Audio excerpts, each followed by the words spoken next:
Previously on Ops Barrow. Miss Thomasina Bateman, an antiquarian from London, has come to the remote village of Bewley in the north of England to excavate Ops Barrow. After facing numerous challenges in locating the site and securing the help she needs, the excavation can finally begin.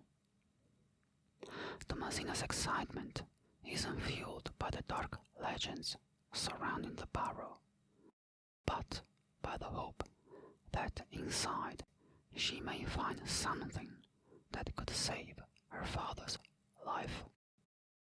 Before we continue, don't forget to like and subscribe for more ASMR gaming content.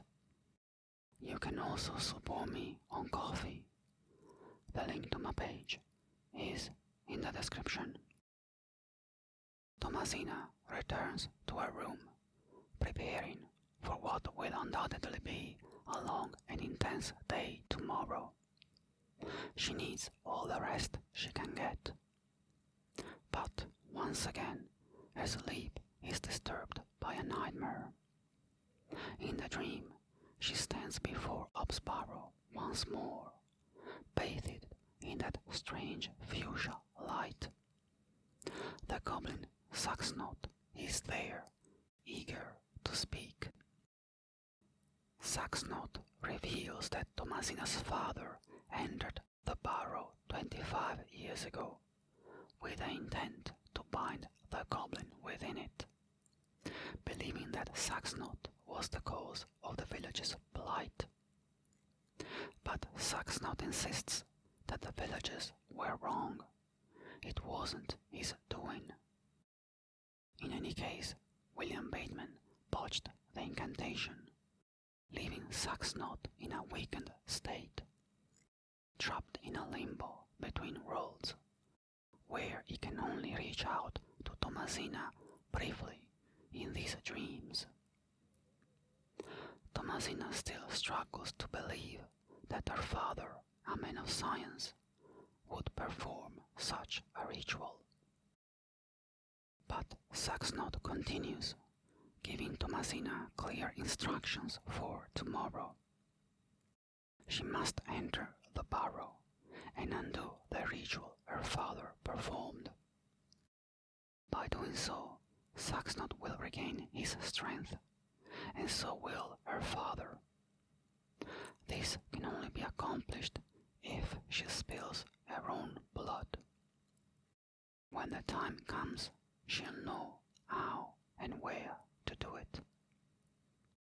Suddenly, the dream cuts off, and Thomasina finds herself awake, her mind reeling from the strange and unsettling vision. It's early morning on the day of the long-awaited excavation of Ops Barrow. As Thomasina heads downstairs, Stanley greets her with a note and a small key from Mr. Shoulder. In the note, Mr. Shoulder asks her to visit his house before going to the Barrow. There's something important he needs to give her. Without hesitation, Thomasina leaves the inn and heads for Mr. Shoulder's cottage. Unsurprisingly, he isn't home, but on his doorstep she finds a small box. Inside the box, she discovers another of those peculiar stones, like the one that came with her father's journal, and the one Mr. Bryden had from his brother. It suddenly clicks. Mr. Shoulder must have been the third man from the expedition. He lied to her, deceived her all along. But at this point it doesn't matter. The excavation must go on. She must save her father. A few minutes later, Thomasina arrives at the site to find Lord Penswick's workers already there. After several hours of labor, they finally remove the final layer of stone and mortar that seals the entrance of the Barrow. barrier is lifted, Thomasina's mind races with anticipation. But there's a moment of hesitation. Was the Barrow sealed to keep people out, or to prevent something from inside from getting out? That fleeting thought is quickly overshadowed by the overwhelming stench of decay that seeps from the Barrow. She steps inside, only to find what appears to be an empty cave, with flowers scattered on the floor. A strange and somewhat disappointing sight. But then she notices that the flowers are covering wooden boards, which appear to seal a passage leading deeper into the earth. Excitement surges through her veins. There's more to the Barrow than meets the eye. She turns to call for the workers to help her, but they're already gone. She's alone. How rude, she thinks to herself, but she's not deterred. Without hesitation, Thomasina ventures down the passage, which turns into a long, muddy and damp tunnel winding deep into the heart of the Barrow. As she presses on, her lantern flickers out, leaving her in darkness. But then she sees a faint light in the distance, a soft glowing light, as though the earth itself is alive. She follows it until she reaches the source, a stone door radiating the strange light. But how to open it? Upon closer inspection, she finds a panel beside the door. Removing it reveals 3 indentations, perfect fits for the stones she's gathered over the past few days. The stones slide into place, and with a grinding sound, the door unlocks. As Thomasina steps through, the door closes behind her, trapping her inside. Her initial panic quickly fades as she takes in her surroundings. The walls are adorned with paintings. There's a strange pottery lying around, and that eerie fuchsia glow she remembers from her dreams. Whoever built this place was far from primitive. Realizing there is no way back, Thomasina presses forward. She finds herself in what appears to be an ancient underground temple, filled with intricate mechanisms that block her path. The walls are covered in symbols, pagan symbols probably, but also Roman and Greek letters. There are also depictions of wild animals, the sun and the moon. These symbols stir a memory. Her father's journal had similar imagery in its final pages. With the help of his notes, Thomasina is able to decipher the symbols and unlock the mechanisms, granting her access to the temple's deeper chambers. Now Thomasina stands before 3 passageways. Which one will lead her forward? Again, her father's journal provides the answer. She must follow the moon, the star, and listen to his mouth. But what does that mean?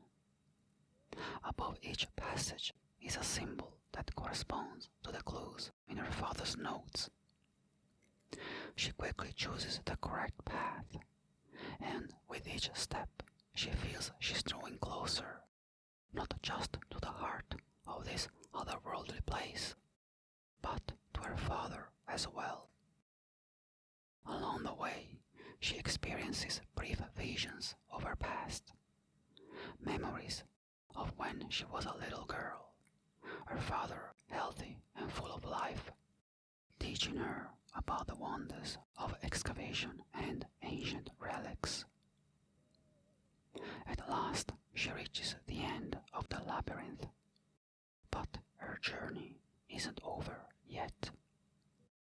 The path ahead continues, leading even deeper underground. Finally, she arrives at a massive structure with a vast entrance. It's clear she's now hundreds of meters below the surface. How could such a place exist? She's on the brink of discovering something beyond her wildest imagination. As Thomasina steps inside the structure, she finds herself standing before a small round patch of earth, encircled by 3 flickering eerie flames. At the center of the patch lies a metal tablet with an inscription roughly scratched into its surface. It appears to be an incantation. Saxnot's words echo in her mind from the dream. She knows what she must do. The time has come to spill her blood and undo her father's botched ritual. Without a moment's hesitation, Thomasina kneels, drawing a blade to cut the palm of her hand. She watches as her blood drips onto the soil beneath her. It's done. The ritual is complete. Suddenly, the ground trembles beneath her, and the thin veil between this world and the spirit realm begins to tear open. What Thomasina witnesses next defies all logic. It's something beyond description. In front of her, a being appears, a demon, a god brought to life. Panic surges through her.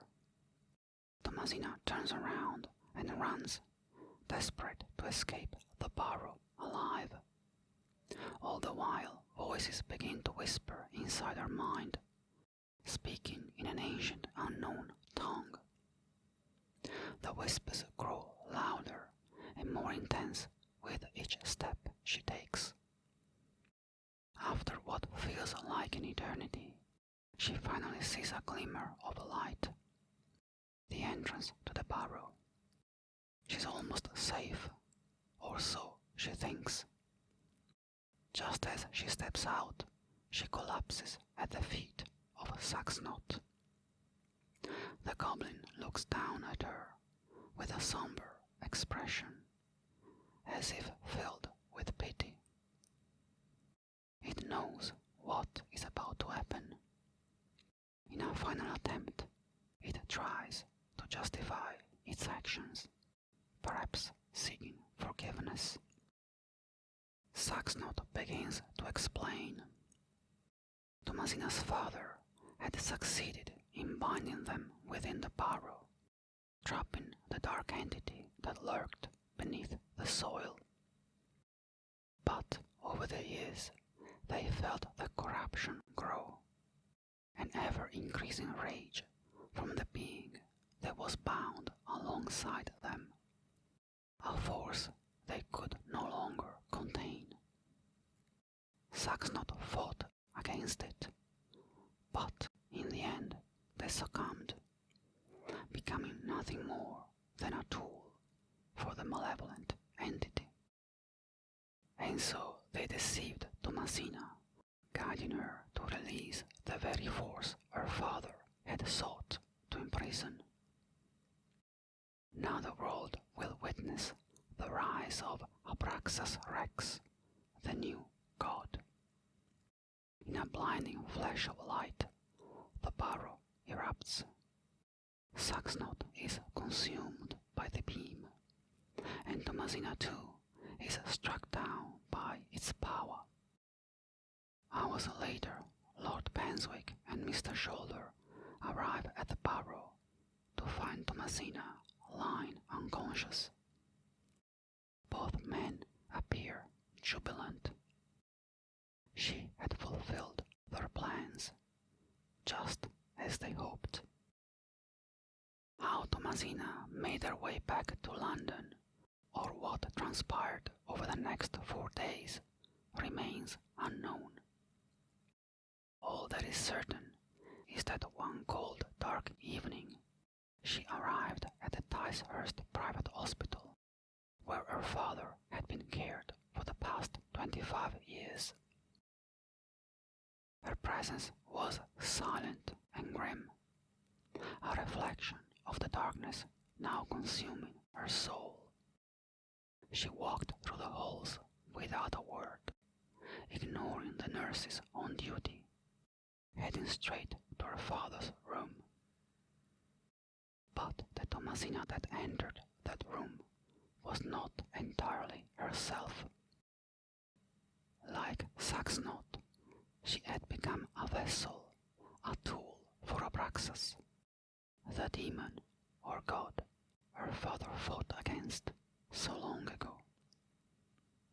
Now, through Thomasina, Abraxas would take his vengeance, and it was her father's life he would claim. Back in Bewley, the restoration of the church near Penswick Manor has been completed. The villagers gather inside, awaiting the arrival of Abraxas Rex on his throne. Yet not all are willing to kneel to the new god. Mr. Tillett, Father Roach, Mrs. de Plancy, and Cyril stand in quiet defiance. Though how long will that be tolerated remains uncertain. Years later, we find Thomasina sitting in a damp, lonely prison cell, writing a letter to her mother. In the letter, she recounts the events that led her there, hoping perhaps for some glimmer of forgiveness, even though, deep down, she knows it may never come. Thank you very much for watching. I hope you enjoyed this story, especially the dark twist at the end. Don't forget to like and subscribe for more relaxing ASMR gaming content. A special thank you to all my Ko-fi supporters. And if you'd like to support me as well, you can find the link to my page in the description below. Until next time, take care and stay relaxed. Bye bye.